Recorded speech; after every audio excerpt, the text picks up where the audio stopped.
In the misty embrace of Scotland's industrial spine, where the River Clyde carves through the granite resolve of a nation at war, stands the John Brown and Company Shipyard in Clydebank. It is September 1916. The Great War rages across Europe, trenches swallow men whole, and the North Sea echoes with the ghosts of Jutland's thunder.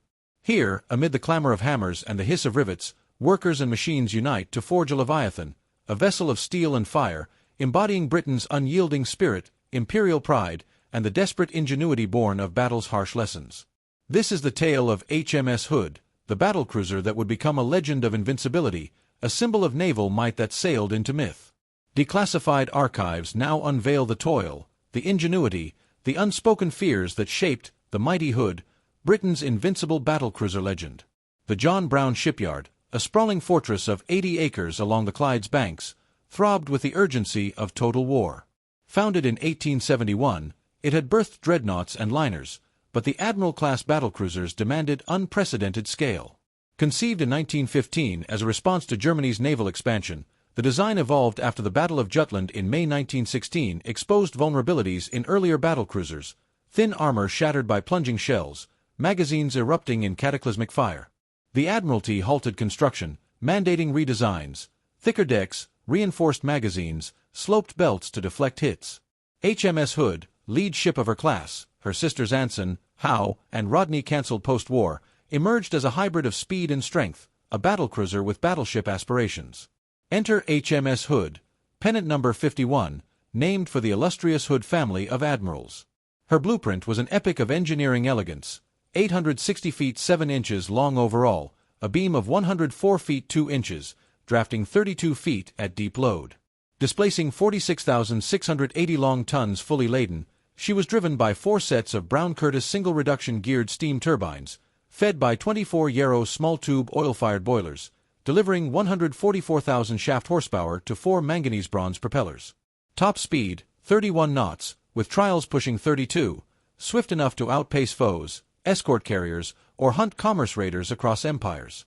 Her range spanned 5,332 nautical miles at 20 knots, a tireless sentinel of the seas, bunkers holding 3,938 tons of oil. Yet her firepower inspired dread and reverence.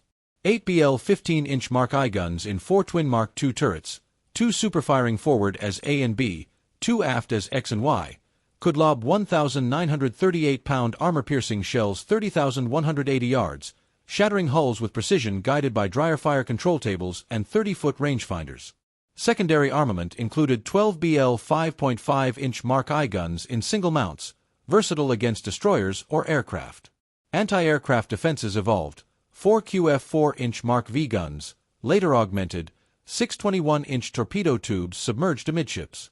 Her armor, post-Jutland, was a fortress refined, a 12-inch inclined main belt amidships tapering to 6 inches forward and 5 inches aft, upper belt 7 to 5 inches, bulkheads 5 to 4 inches, decks layered with 3 inches over magazines, 2 inches over machinery, 1.5 inches over steering, barbettes 12 to 5 inches, turret faces 15 inches, roofs 5 inches, sides 12 to 11 inches.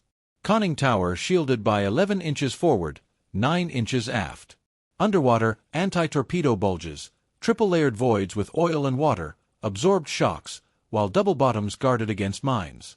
Sensors included Type 79Y air warning radar by 1940, but in her berth, it was optical eyes and hydrophones.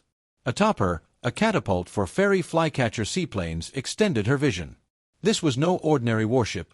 It was a poetic fusion of form and function, where every curve of her long, graceful hull whispered speed, every armored plate hummed with resilience. In the declassified plans, one feels the burden of empire, the certainty that this vessel would safeguard Britain's dominion over the waves.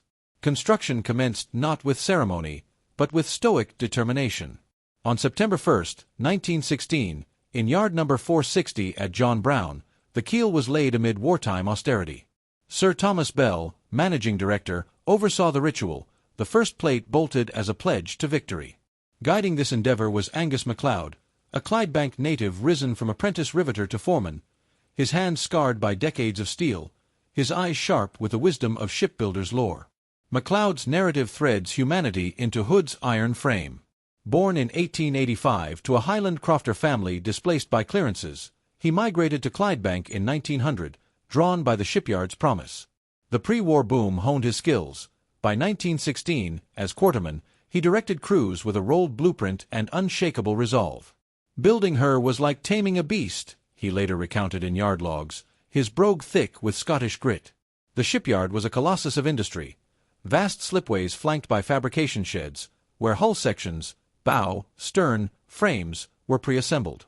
Goliath cranes, 150-ton capacity, lifted plates like feathers. Arc welders sparked in electric blue. Pneumatic riveters thundered in rhythmic fury, their echoes bouncing off the Clyde's waters. The air crackled with wartime intensity. The Somme carnage in 1916 spurred relentless shifts. Zeppelin raids darkened skies, forcing blackouts where torches glowed like fireflies. Workforce ballooned to 4,000. Men from the Isles, women stepping into roles as tracers and welders, Irish laborers fleeing famine echoes. Exhaustion blurred days, the acrid smoke of forges stung eyes, coal dust blackened lungs, the ceaseless clang deafened ears. MacLeod evoked the bonds, hurried meals beside rising bulkheads, shared tales of sons at the front, the quiet satisfaction in each seam securing allies' fates. Hurdles loomed, steel shortages from U-boat blockades, tolerances demanding alignment to 1/16 of an inch, hazards of slips or explosions. But passion drove them, a shared pulse of loyalty and loss. For MacLeod, it was legacy for his kin. For others, retribution for Jutland's fallen. As seasons cycled, Hood took form. Frames rose like a whale skeleton, plates bent in hydraulic presses curving her hydrodynamic hull. Boilers nestled like hearts, turbines installed with clockwork precision. The redesign unfolded, armor thickened over vitals, magazines submerged below waterline with flash-tight doors, bulges added for buoyancy. Laborers navigated tight voids, breaths heavy in metallic confines, lamps casting shadows on sweat-glistened faces. Sensory barrage was unyielding, the shudder of hammers jarring spines, floodlights piercing night, grease coating palms. Yet humanity triumphed. Anecdotes of MacLeod innovating jigs for faster assembly, bonuses amid rationed lives. By 1918, she dominated the slipway, a titan in cradle. The Admiral-class balanced velocity with protection, her slender lines slicing waves, unlike squat battleships. Propulsion marvel, boilers at 235 psi, turbines geared for 750 revolutions per minute, propellers churning seas to foam. Draftsmen scrutinized secret diagrams, integrating Admiralty fire control clocks for salvo accuracy, transforming barrage into science. Beneath mechanics pulsed emotion. Workers etched notes in hidden plates, wishes for crews, vows against the Kaiser. A declassified memoir speaks of a plater, brother perished at Jutland, who paused in tears sealing a deck, murmuring, "Protect them." The yard mirrored Britain's mosaic.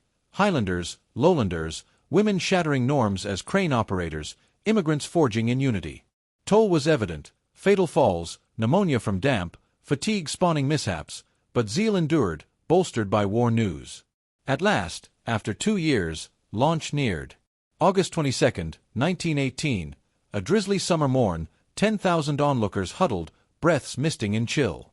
Viscountess Hood, widow of Rear Admiral Horace Hood, lost at Jutland, wielded the bottle. MacLeod, atop scaffolding, sensed the anticipation tighten like wire. Cradles greased with tallow, triggers set, champagne burst in frothy arc. With a seismic rumble, Hood glided down ways at 15 knots, splashing into the Clyde in a foaming cascade that soaked cheers. Tugs herded her to outfitting basin. MacLeod called it euphoria. Ye watch this behemoth stir, deafening gravity, its birth, pure and raw. Spectators roared, caps aloft, tears blending with rain. Sensorially overwhelming, the timbers crack, waters roar, wine's tang-piercing soot. Emotionally, release. Affirmation that mortal craft could conquer war's chaos. Post-launch, pace surged. In wet basin, turrets hoisted, their 15-inch muzzles gleaming, boilers tested, steam whistling like banshees, rangefinders aligned in hums. By May 15, 1920, under Captain Wilfred Tompkinson, HMS Hood commissioned, the world's largest warship. Deckside rights, with aft turret looming, raised ensigns, guns saluted. Viscount Jellicoe attended, foreshadowing her prestige. Trials ensued, off Greenock, then Scapa Flow, props gripping waves, velocity climbing exhilaratingly. To Rosyth for tweaks as fleet flagship. Crew, 95 officers, 1,323 ratings, melded in steel labyrinths, Engine's throb a ceaseless hymn. Into legend she ventured. Flagship of Battlecruiser Squadron, she toured empires in 1923-24 Empire Cruise, awing ports. Modernized 1929-31 with enhanced AA catapults. In World War II, she hunted raiders, escorted convoys. May 24, 1941, Denmark Strait. Facing Bismarck and Prinz Eugen, her decks aflame, a shell pierced her magazine. Explosion claimed 1,415 souls, 3 survivors. Wreck discovered 2001, a somber tomb. Declassified records capture sorrow, survivors' haunted eyes, nation's grief for the invincible fallen. Churchill mourned, tying her to Britain's naval soul. HMS Hood's echo persists, a museum in spirit, her story in archives. Yet her genesis at John Brown endures as ode to endurance. In those veiled files, we see not mere mechanics, but a people's essence, toil-tempered steel, heart-welded destiny. The mighty Hood, Britain's invincible battlecruiser legend, murmurs eternal, from Clydebank cradle to ocean grave, glory is wrought by unseen hands.